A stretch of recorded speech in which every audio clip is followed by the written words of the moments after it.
C'est vrai que ces deux mots, culture et télévision, culture et médias télévision, sont des mots qui peuvent paraître antagonistes, d'une famille différente, d'une famille qui se font la guerre depuis des décennies.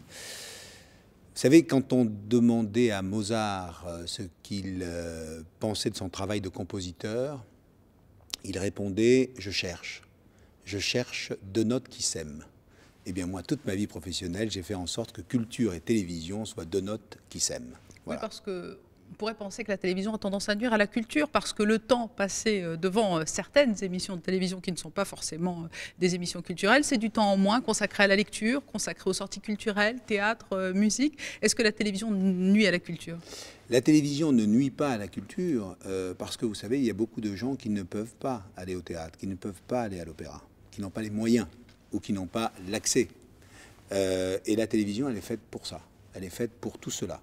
C'est pour ça que je pense que le rôle du service public, c'est un rôle